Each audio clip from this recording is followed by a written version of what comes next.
नियंत्रण करो, सफलता जरूर मिलेगी, कामयाबी जरूर मिलेगी। बस मन पर नियंत्रण करना सीख जाओ। आज मैं बताऊंगा आप लोगों को 16 संस्कार। बच्चे से जन्मने से लेकर अंतिम समय तक कितने संस्कार होते हैं? 16 संस्कार होते हैं। पहला संस्कार होता है गर्भाधान, यानी जो महिलाएं जो है गर्भ धारण करती हैं सबसे पहले, उसको कहते हैं गर्भाधान। और उसका दूसरा जो होता है पुंसवन। क्या होता है? तो पुंसवन में क्या है, तो माँ को जो है खाना पीना दिया जाता है ना खाना पीना, तभी ना बच्चा सुदृढ़ होगा, अच्छा होगा, मजबूत होगा। इसलिए अच्छा खाना दिया जाता है ताकि वो खाना से जो पुष्ट खाना मिले, और पुष्ट खाना से जो है बच्चे को ताकत मिले। क्या मिले?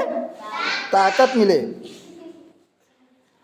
देखो उसके बाद होता है सीमांतोन्नयन संस्कार। सीमांतोन्नयन संस्कार होता है तब जब 2 महीने का समय होता है, बहुत ही कष्टदायक समय होता है। क्या होता है? कष्टदायक समय होता है। उस समय जो है बहुत ध्यान देने की ज़रूरत होती है, क्योंकि स्थिति थोड़ी सी बच्चे को डेवलपमेंट करता रहता है। ठीक है, उसको कहते हैं सीमांतोन्नयन। और उसके बाद जो है जात कर्म। जात कर्म में क्या होता है? जब बच्चा जन्म लेता है, क्या लेता है बच्चा? जन्म लेता है। तो बच्चा जब जन्म लेता है तो बहुत बड़ी बात होती है, सबके घर में खुशी होती है, बच्चा जन्म ले लिया, है ना, चाहे लड़की हो चाहे लड़का। उसी को कहते हैं जात कर्म। फिर क्या होता है? बच्चा का नामकरण रखा जाता है। बच्चा होता है तो नामकरण रखा जाता है ना, उसका क्या नाम होगा। अपने रिश्तेदारों को बुलाया जाता है, या बड़े बड़े जो पंडित जी हैं उनको बुलाया जाता है, या जो नाम रखने के माहिर हैं उनको बुलाया जाता है। तो उनका क्या रखा जाता है? नामकरण। और उसके बाद नामकरण के बाद जानते हो क्या होता है? नामकरण के बाद जो है निष्क्रमण होता है। क्या होता है? निष्क्रमण में जानते हो क्या किया जाता है? बच्चा जब 4 महीने का हो जाता है, बच्चा 4 महीने का होता है ना, घूमता है ना, जब 4 महीने का हो जाता है तो उसके बाद जो है वह बच्चा जो है काफ़ी समझदार होता है, और लोग उसको बहुत अच्छा समझते हैं और बहुत ये करते हैं। और उसके बाद जो है उसका जो है नामकरण भी रखा जाता है। ठीक है ना। 4 महीने का जब हो जाता है बच्चा तो उसको काफ़ी ध्यान दिया जाता है कि नहीं दिया जाता है। और उसके बाद अन्नाप्राशन। अन्नाप्राशन मतलब अन्न खिलाया जाता है। क्या खिलाया जाता है? अन्न। जब पहली बार अन्न खिलाया जाता है तो उसी को, क्योंकि बच्चा माँ का दूध पीता है, जब उसको अन्न खिलाया जाता है, अन्न मतलब अन्न का दाना, भोजन खिलाया जाता है, तब जो है उसको कहते हैं अन्नाप्राशन। समझ गए बात को? तो बच्चा थोड़ा सा बड़ा हो जाता है, तब अन्न खाने लायक हो जाता है। नहीं, चटनी चटाते हैं ना बच्चे को, वही नहीं, वही चटौना है, कहते नहीं चटौना है, तो चटौना ही एक तरह से क्या हो गया वो? हाँ, अन्नाप्राशन संस्कार हो गया वो, चटौना। अब देखो उसके बाद चूड़ा कर्म होता है। ये चूड़ा कर्म में जब मुंडन करते हैं बच्चे का, बच्चा का बाल बड़ा हो जाता है ना, कि मनौती मानते हैं बच्चा के बाल कटवाएंगे, तो उस समय क्या होता था कि मुंडन करते थे बच्चे का, है ना। उसी को कहते हैं, क्या कहते हैं? चूड़ा कर्म। क्या बोलते हैं उसको? चूड़ा कर्म। तो मुंडन होता है, वो मुंडन कर दिया जाता है, उसको क्या कहते हैं? चूड़ा कर्म। उसके बाद विद्या आरंभ होता है। विद्या आरंभ का मतलब पढ़ाई के लिए भेजा जाता है। किसके लिए भेजा जाता है? पढ़ाई के लिए विद्या आरंभ किया जाता है। उसको क्या कहते हैं? हम विद्या आरंभ कहते हैं। ठीक है, तो विद्या को बढ़ाने के लिए विद्या आरंभ किया जाता है कि भाई बच्चा को स्कूल भेजा जाए। उस समय गुरुकुल में भेजा जाता था, तो उसी को कहते हैं विद्या आरंभ। समझ गए? यानी विद्या की शुरुआत, पढ़ाई की शुरुआत, इसी को कहते हैं विद्या आरंभ। क्लियर? अब देखो, और उसके बाद कर्ण भेद होता है। कर्ण भेद, कर्ण मतलब कान, भेद मतलब छेदना।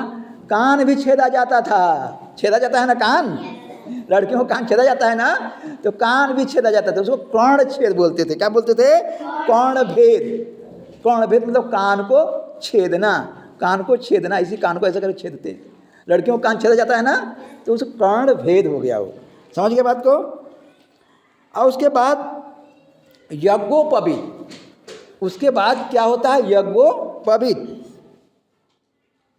इसमें लड़कों को जनेऊ पहनाया जाता है। लड़का जनेऊ धारण कर लेता है।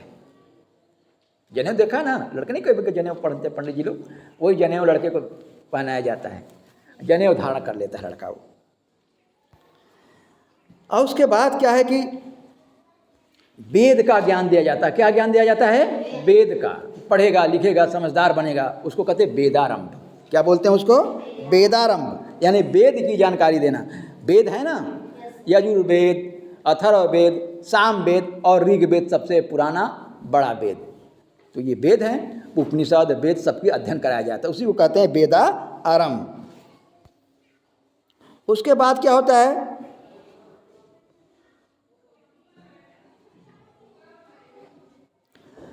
एक केशांत भी होता है, मतलब केस जो होता है ना, केस बढ़ जाता है ना, दाढ़ी मुड़वाना, बाल मुड़वाना, उसी को कहते हैं केस। केस मतलब बाल होता है, नहीं केशांत हो गया, समझ गए?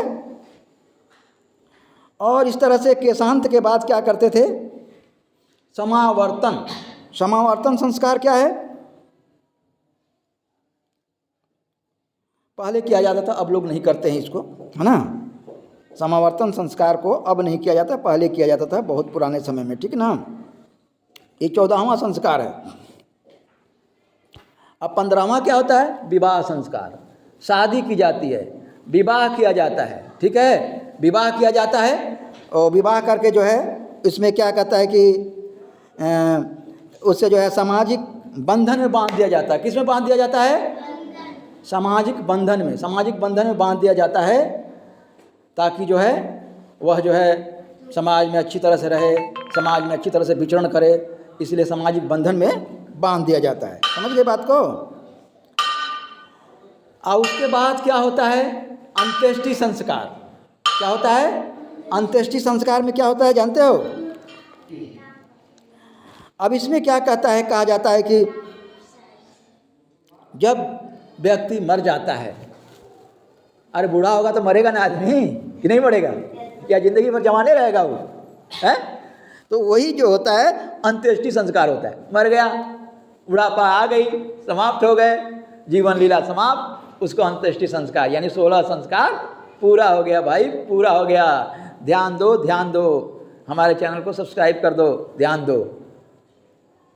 समझ गए बात को? तो ये हो गया एंड। आपने 16 संस्कारों के बारे में जान लिया, समझ लिया, आपके किसी भी परीक्षा में बहुत ही उपयोगी साबित हो सकता है। बस आप ध्यान से इसको समझिए और ध्यान से इसको जानिए। Thanks for watching.